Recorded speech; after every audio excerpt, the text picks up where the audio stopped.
Hello, good morning guys. Welcome to the Liverpool FC Journal. It is Friday the 28th of November. The end of November is fast approaching. December is round the corner and another Sunday game is looming for Liverpool. No Saturday game today, this weekend. It is Sunday against West Ham. And I think, you know what, it's weird, isn't it? You're going into a weekend of football, you're usually going, yeah, it's football this weekend, bring it on, come on, let's get the game on this weekend. But I think there's a lot of fans going into this weekend going, oh God, not again. Genuinely, a kind of fear of, oh, what's going to happen? What the hell is going to happen on Sunday? Genuinely, and it shouldn't be that way. It really shouldn't be that way. And, you look at the next few fixtures that are upcoming for Liverpool, the next few games, and you look at who we've got to play, and I'll be honest with you, this shouldn't be a situation where we're worrying about who we've got to play. Champions of England should not be worrying about playing West Ham away, should not be worrying about Sunderland coming to Anfield on Wednesday night, should not be worrying about Leeds away. The next three league games should not be a concern.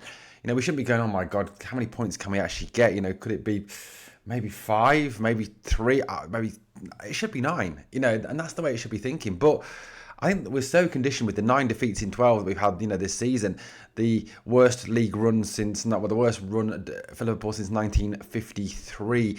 Only won 51% of games won in the calendar year of 2025. Over 40% of games lost in this last 31 games. And I think, there's a genuine sense of fear, I think, and there shouldn't be. Let's start off with a news story that's come this morning. We know it's reliable because it's David Ornstein who is reporting this story.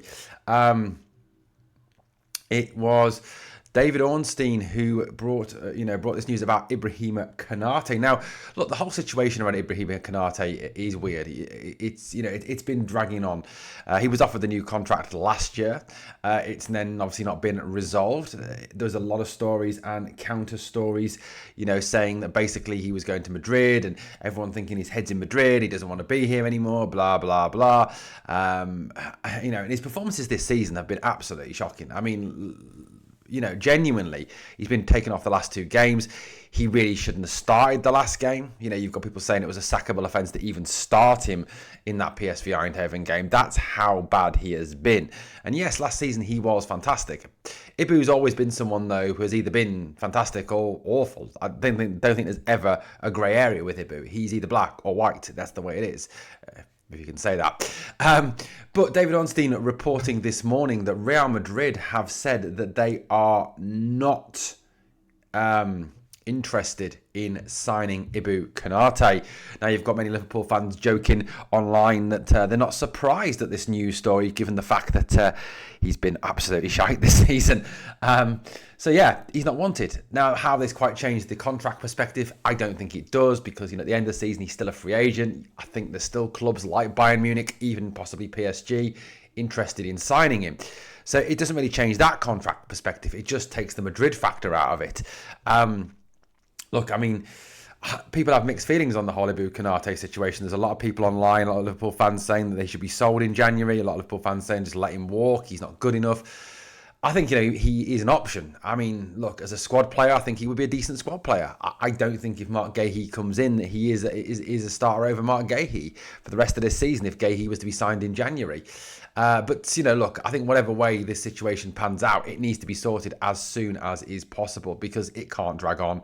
And look, realistically, whether he's sold in January, whether he signs a new contract, he can't be allowed to leave for nothing at the end of the season. That's bad business. That's bad management. And it can't be allowed to happen. But definitely interesting news story that he is not wanted by Madrid. Now, news came out yesterday from the presser as regards the game against West Ham on Sunday. Both of these two should be available for that game on Sunday. Alisson Becker is back, apparently from the illness, and Florian Wirtz has trained with the first team squad. So that is good, positive news. I think Alisson Becker being back is huge. He is the best goalkeeper by a mile. I'm going to repeat this again and again. I don't rate Giorgio Mammalashvili. I think he's average at best. I think he is a huge downgrade on Kamin Kelleher. I think he cannot be allowed to take over from Alisson as number one. He's just not good enough. I think he's a backup keeper. That's all he is. Alisson is just outstanding. Having him back gives you more confidence, gives you, I think, a more solid defense. He gets you out of jail with saves. He's got to start if he's, even 90% there for Sunday. As for Florian Wirtz, if he's back, obviously, I think, there's got to be an opportunity to use him. We've got to start seeing something from Wirtz. He's got to start producing, and against West Ham, where they're going to sit in, they're going to low block. You need someone like Wirtz who has that know-how to unlock those low blocks. That's what he was supposedly brought in for. So for me, Wirtz has to play some part if he is anywhere near fit enough on Sunday. Hugo Ekitike also should be back. Apparently it was just a back spasm. I don't think it is a major issue there. He should be back as well, which is good news for Liverpool going into the game on Sunday. Hugo Ekitike, I think, was one of our best players. I did hear a fantastic joke last night, which was no wonder he's got back pains. He's carried the fucking team all season, which I think is very, very apt.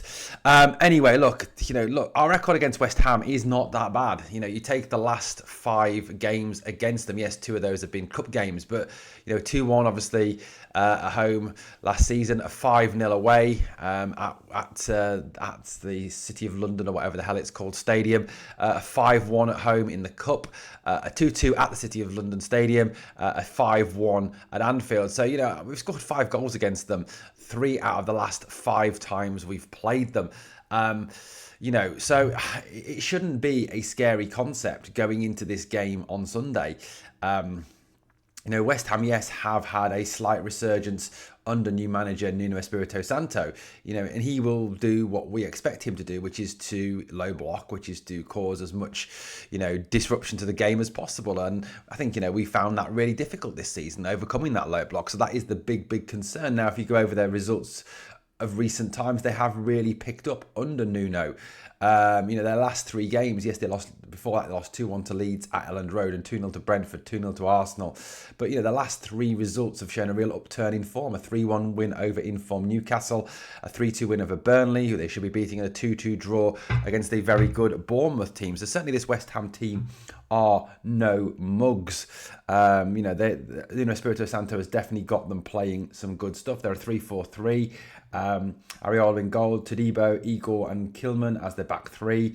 Wan-Bissaka, Fernandez, Potts and Diouf as their midfield 4. And Jared Bowen, who's a good player, I like him. Callum Wilson, the former Newcastle player, and Guillaume as their left-sider. Their bench, they've got some decent players. Kyle Walker-Peters, Phil Krug, who is attracting, I know, interest from AC Milan. Souček. There's some good players on that bench to come on as well. So I don't think it'll be the pushover that perhaps people may see it should be. This is not the same West Ham that started the season in such poor form under Graham Potter. And, yes, they sit 17th this season, having played 12, won 3, drawn 2, lost 7 on only 11 points with a negative 10 goal difference. But, their form, like I said, last 3 games has really picked up. So they will be, I think, bang up for this. And they'll know, that Liverpool are low on confidence. They'll know, that if they can frustrate the team, that the doubts will set back in. They'll know that if the first 20, 25 minutes, they can make it as hard as possible and perhaps even nick a goal, from a set piece, which we've struggled all season to defend, that they can make things very difficult for us. And that is the way they will go about this on Sunday.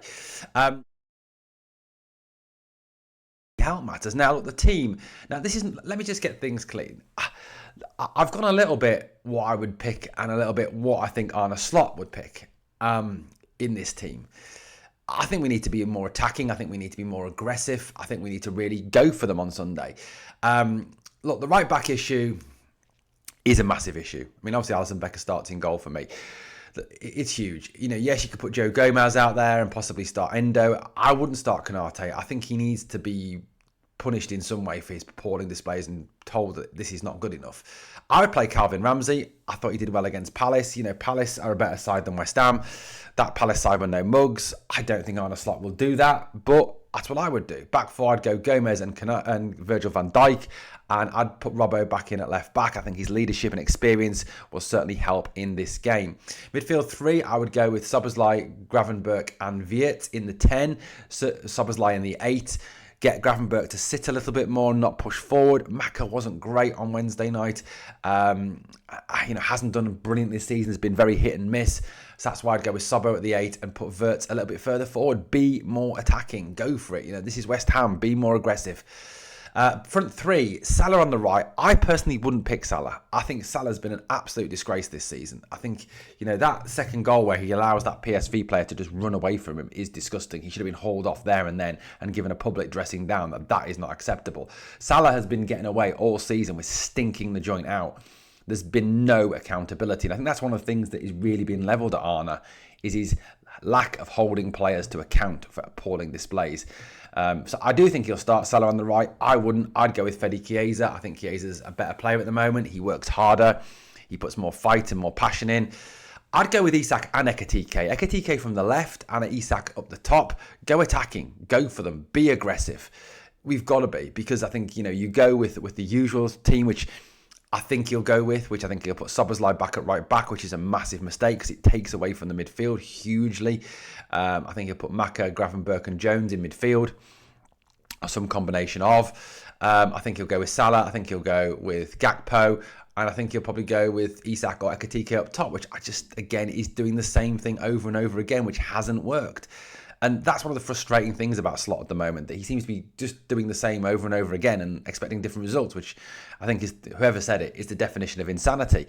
I don't know what he'll do. I don't know what the score will be. Prediction, I want to say 3-1 to Liverpool. I don't know. Genuinely don't know, guys. Let me know your thoughts on who you'd play, how you'd play, and what the score will be on Sunday. Thank you for watching the Liverpool FC Journal, guys. If you enjoyed the content, please like, comment, share, and subscribe. Help us to build the channel up. Thanks for watching. Catch you on the next one.